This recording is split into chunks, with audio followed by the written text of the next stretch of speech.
When the narcissist shows you who they are, believe them. Now, a lot of you are out there and judging by messages I've gotten and comments I've gotten, I see so much of myself in you guys, and I'm still on my journey too. And, um, I think so many of us who have, suffered narcs have such similar stories. But, a lot of you watch these videos, and what you're trying to do is you're looking for evidence, right? You're looking for, am I right about my narc mom, my narc dad, my narc brother, my narc this, my narc that? Okay, again, this channel is centered around familial relationships with narcissists. There are plenty of channels out there if you want to deal with romantic relationships. That's not my forte. But this is a channel about familiar relationships. So you're out there, you're watching videos like mine, you're watching videos by other channels that are good and explaining things in a very clear and concise way, and you're nodding your head. You're nodding your head like, yeah, that reminds me of my mom, reminds me of my dad, reminds me of my grandma, blah blah blah, whomever they are to you, right?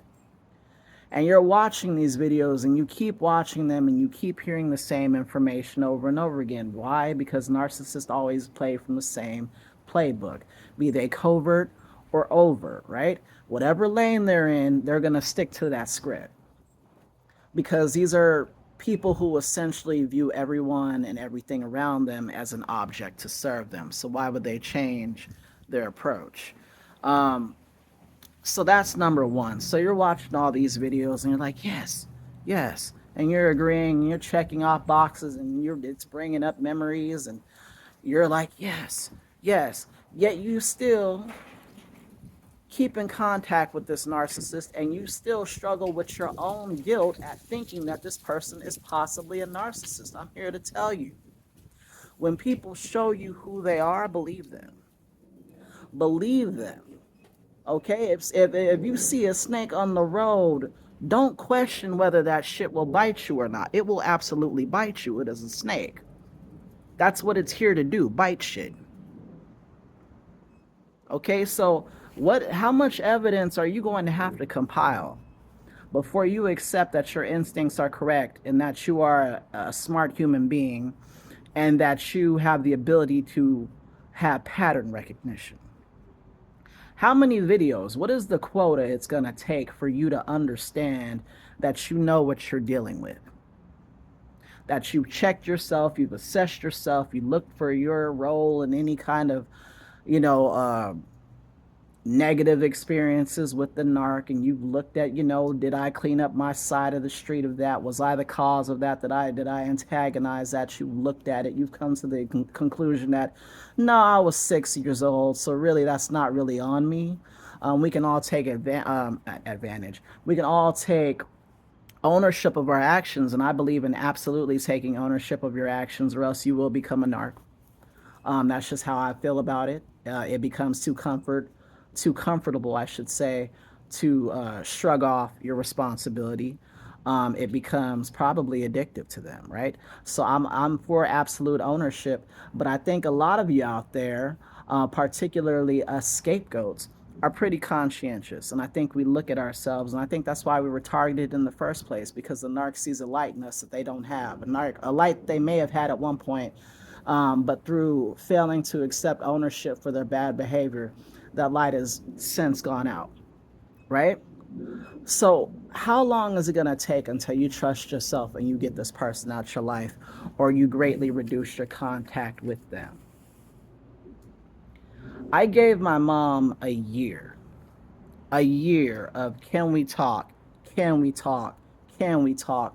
I really want to talk about a lot of the things that happened when I was a kid, a lot of situations you put us in financially, socially, a lot of things you exposed us to, a lot of grievances, a lot of verbal abuse, a lot of screaming at us and yelling at us when we were just trying to learn. You know, a lot of things, a lot of lies.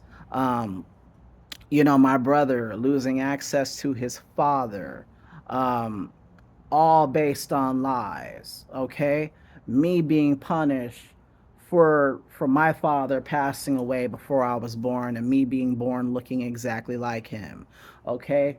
Verbal abuse from day one, pushing me away as a little kid when I went to hug her, physically pushing me away from day one.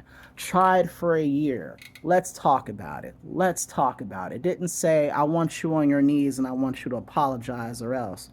Never said anything that like that. Didn't make any aggressive threats. Never said, if you don't, I'm going to come down there. Never ever did anything like that. Said, how the fuck could you do this to a 12-year-old? Said some stuff like that. But there was no threats. There wasn't even a suggestion of a threat. There wasn't a suggestion of me going to the rest of the family to expose her for all the things that she subjected us to. Things that I haven't even spoken about on this channel because they are private to me. And these are things that I won't be sharing with anyone but a licensed psychologist, right? But gave her a year to discuss these things just as two adults. I said, look, I don't want a bullshit relationship with you. We ain't never gonna do tea. Okay? Let's be real. Let's have a real conversation as two adults. Get down to the bottom of this, and we can deal with each other on that level, on a realistic level. Beyond that, I'm not interested. I'm not interested in the bullshit. Jesus loves you shit. I'm not interested.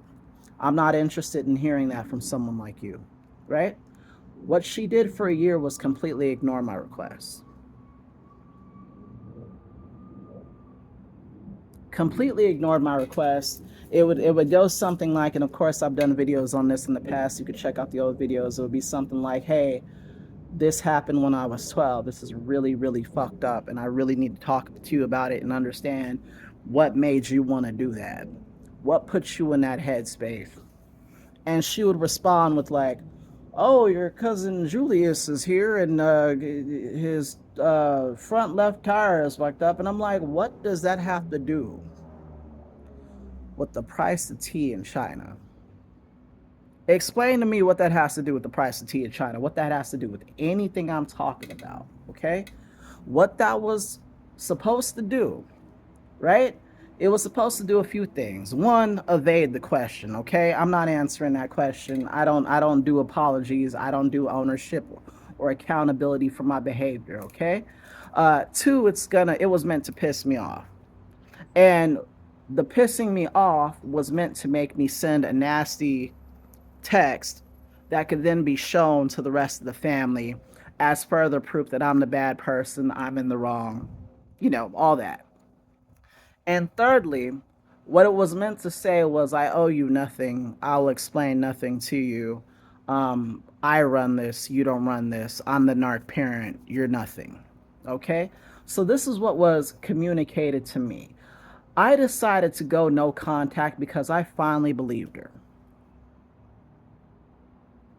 I finally believed my mother. I finally believed, you know what? I couldn't have, if I had a kid, I don't have kids and I don't ever want to have kids.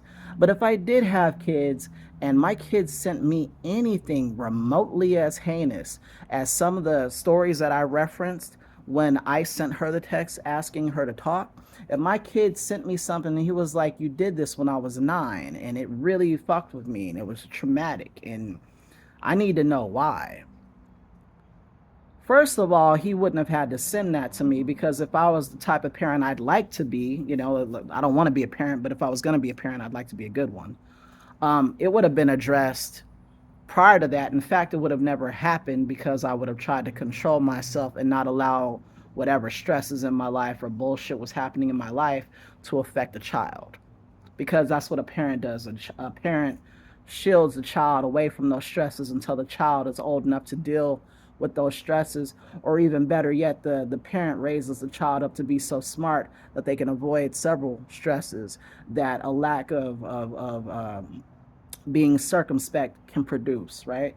So I finally believed her because I was like, there's nothing logical about letting your kid just hold these feelings toward you. It doesn't help you. It does not benefit you. And quite frankly, just from a purely logistical point of view, I'm the one with the career. I'm the one who makes decent money. I'm the one with a career that has potential to grow. My mother cannot hold a job. My mother has a master's degree and struggles to pay $1,200 rent because she buys bullshit and she's in a ton of debt. And she's won multiple lawsuits and could have paid it off easily, but wanted to keep the money and buy shit and impress people and all that. So, from a purely logistical point of view, why would you not want to appease the person who might have to be the one to bankroll you? This is how deep the narcissistic, and I'll say it, hatred is. I really do think they hate the scapegoat. I really do think that a lot of us are confused, right? Even though we're getting every indication that this person doesn't give a fuck. A lot of us are confused because just like we're, kind of slaves to, what society says we are in terms of that's your parent, you're the child, you got to love them. The narc is also subject to those rules and expectations that they don't follow them. But at least they want to appear as though they follow them. So the narc is still saying, oh, I love you, and Jesus loves you, and love mom, and love dad, and all that stupid shit that they don't display in actions. Um, but the other side of the coin is the same. They're still the same abusive piece of shit they always were. You're confused because of those I love yous and those text messages and the calls on your birthday, and why don't you come over for the holidays? This is shit they have to do. It's almost like when a company throws, the obligatory pizza party. It's just to keep up appearances. But deep down, and they've shown you pretty outright how they feel about you. Believe them. Believe them. At some point, one side of the equation is going to have to stop pretending, or else it's going to be nothing but slavery for you, the scapegoat, here on out. Because the narc is never ever going to stop pretending. The narc is never ever going to abdicate their throne of denial. They never will. You will be stuck holding the bag.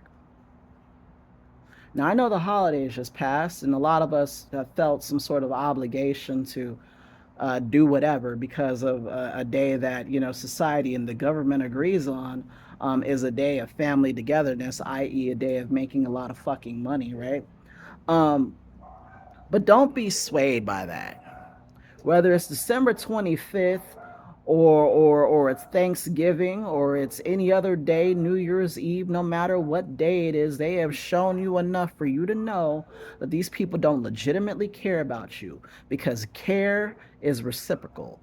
Care is give and take. And if you are being treated like an object, being talked at rather than talked to, being financially exploited, okay, being spoken to like a dog, okay, being treated differently than your step siblings, being relegated to the role of the scapegoat, being having your brothers and sisters triangulated against you, having your name dragged through the mud to the whole family, right? If you've experienced that, I don't give a shit how many stars you have on that Christmas tree. That is real. When the narc shows you who they are, believe them, or else live in perpetual servitude.